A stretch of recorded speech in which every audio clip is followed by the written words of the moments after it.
Hey, planner friends, it's Nia, and this is Life with Nia, and it is time for a mid-month budget check-in.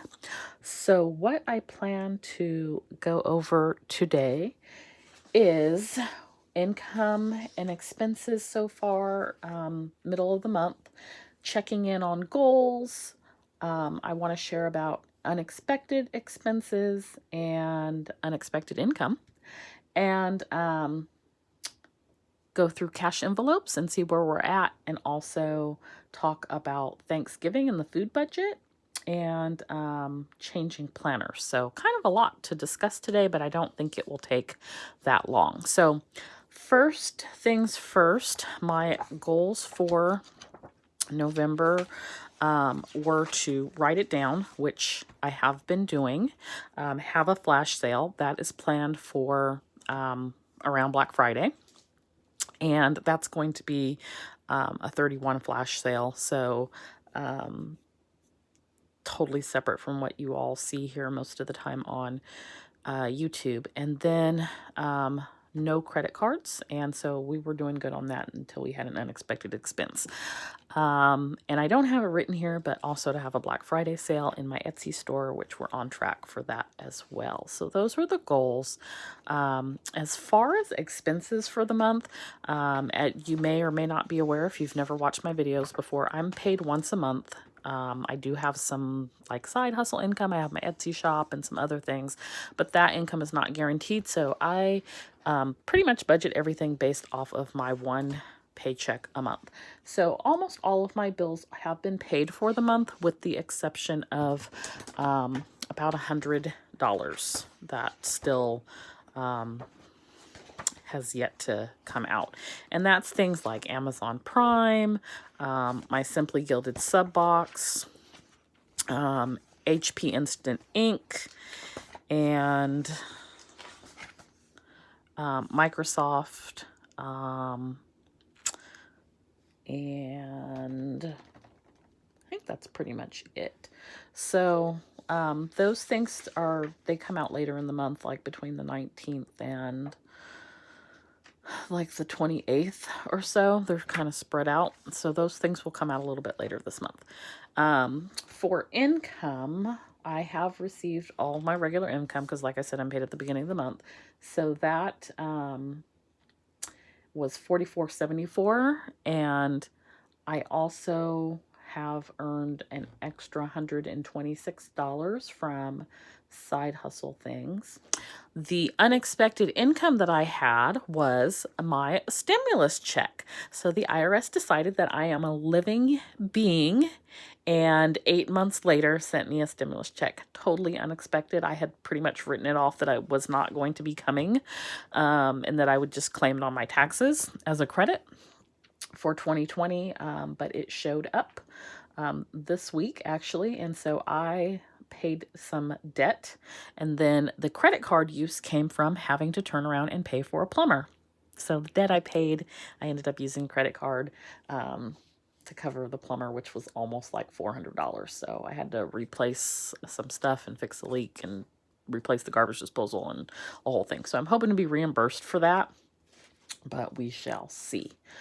So that was my unexpected income and my unexpected expense, which as an unexpected expense, it makes me think you need to come back over here on these sinking funds and get to saving again, because it would have been far less painful if it had come from one of these funds, which I have a home fund, but it does not really have sufficient funds in it to cover much. So that was that. Let's talk about, so we've talked about income, expenses, and goals, unexpected expenses, and unexpected income. One of the new things that I did this month was a weekly check-in. And so that is this page. And so each week I am checking in 4 categories, looking at my cash envelopes for those 4 categories. So groceries, household, eating out, and gas. These are places where I try to really control the spending. I wouldn't say that I necessarily overspend in these areas, with the exception of maybe groceries and eating out. But I don't overspend on gas at all. So there are areas that I use cash in. And so groceries this month, I had 150, and then I have a separate $80 for Thanksgiving. Now, I don't know what happened. I got like $8 left. I actually have $18 left, but so the first week I spent $58, which is not uncommon for it to be a lot at the beginning of the month, because again, I'm paid once a month, and so once payday rolls around, I typically stock up on things at the beginning of the month, so not unusual. But then the next week I purchased groceries again, and I spent another $40, which is really not that high. I mean, $40 in a week for groceries is not bad. But yeah, so I don't know. So I'm down to $18. If it's not like I don't have food, but like $18 for the next 2 weeks is not going to cut it. But then we have Thanksgiving, and so I do have money set aside for that. So I don't know. We're gonna see how it all works out. I'm gonna try not to buy anything else. I have meat in my freezer. I have sides and things. So, if I really had to, if I didn't have another dollar to spend on groceries, or if I only had this $18, I think that I could make it work with what I have here.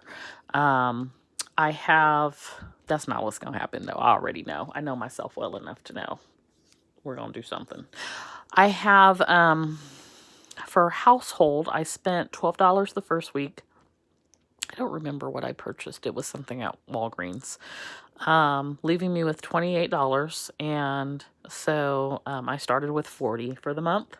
And so I still have $28. I haven't spent anything on household this week. For eating out, I had $52 to start. The first week I spent $18, and last week I spent $4. So I still have $30 on eating out. So right now, and really through the end of the month, I am at home. And so there's something about being at home where I don't want to leave and go buy food, like eat out food. I'm more inclined to do it if I go into the office. And I typically take my lunch every day, but at least once a week I will go out, or I will go to, there's this really awesome cookie store. I will go there at least once a week. And so being at home, I think, has sort of curbed my desire to eat out.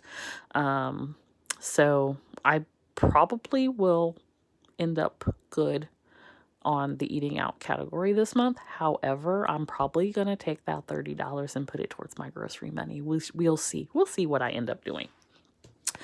Gas, I have not purchased gas this month, which is amazing because it is the middle of the month and I have spent $0 on gas this month. So I had $100 to start with. I still have $100. I probably will go get gas tomorrow or the next day. But I'm thinking if I continue down the same path that I won't spend more than $40 this month on gas, which is awesome. Now, I might take a little trip up to Apple Hill, and so then that puts a monkey wrench in things because it's about an hour drive. But I think gas will definitely come in under budget this month. So those are my weekly check-in categories and where I'm at. All of my other sinking funds, I have not spent any money in any of them this month. So those are, let's see. I shouldn't say sinking funds, my cash envelope categories. So I also have my butcher envelope that has $100. I have my pet envelope that has $45. Thanksgiving envelope that has $80. Fun has $60, and beauty has $40. So the Thanksgiving envelope is the one that I will be spending from in the next week or so to buy groceries for Thanksgiving. I'm contemplating, so if I go to Apple Hill, I'll probably spend about $30 and buy 2 pies. One will be for Thanksgiving and one will be for Christmas. And then I'm contemplating whether or not I want to get a honey baked ham. I know I can go to like Costco or Sam's Club and get one for like a fraction of the cost, but I haven't had one from Honey Baked in a really long time, so I kind of want to go to Honey Baked. But I haven't decided yet. So I think the least expensive one is about $40. So that's half my envelope. And if I spend 30 on pies, we're going to have a problem. So that's why I'm still contemplating it. I'm trying to make better decisions. So that's where we're at on Thanksgiving and our food budget. The last thing I want to share is, it's not the last thing, second to the last thing. I am still using my Budget Mom workbook, and so I have the printable right now that I'm using. Next year I'll be using the little smaller booklets. So I'm writing everything down and color coding, so at the end of the month I can really see where my money is going, and that was really eye-opening for me. I'm still working on this darn Afterpay, so that is like the whole sheet of Afterpay nonsense. But it is coming along. A little bit of stimulus money went towards some of that as well, so we're in a good place. The last thing I want to share, I purchased this planner for 2021, and what I was thinking was I was going to use it for like my budget kits and things and to do mock-ups, but I am like sort of bothered by this planner being a planner that runs from July to June. So I think in December I'm going to stop using this one and use this for like when I want to do mock-ups and of my sticker kits and different things, and test things out, which kind of bums me out because I was putting together the back of this, and I had like put in some like goal trackers for like savings and for paying off debt, and so now I gotta redo all this in the new one. But I am kind of bothered by the whole July to June time frame, and so I think I want to end this one in December and start fresh in here in June. It's the same planner, it's the same layout. It's more neutral, which I figured I didn't need all the colorful stuff because I cover it all up with stickers anyway, but everything else is the same. It just runs from January through December, and what that will allow me to do is have a whole year in a planner rather than 2 years, half of each one. That's just, my brain is not working for that. So I'm going to be switching over to this one. I'll still be using this one. I'll still be using my Petite, and I will still be using the Budget Mom. That is not going to change.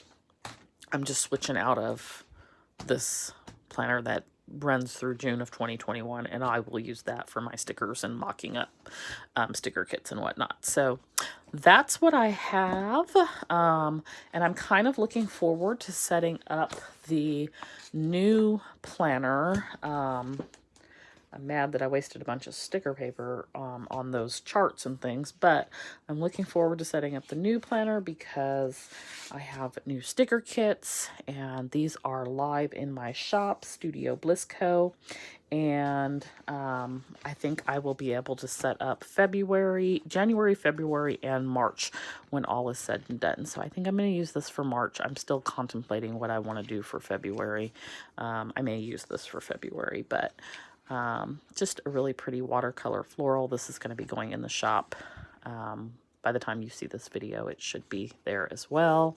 So lots of good things coming, and I will check back in with you at the end of the month to let you know how November ended up, whether or not I did some finagling with my grocery budget and eating out budget, and what I actually spent for Thanksgiving. So I look forward to seeing how that all plays out and sharing it with you. I hope you enjoyed this video, and I will see you next time. Thanks for watching, and don't forget to hit the like button. Bye.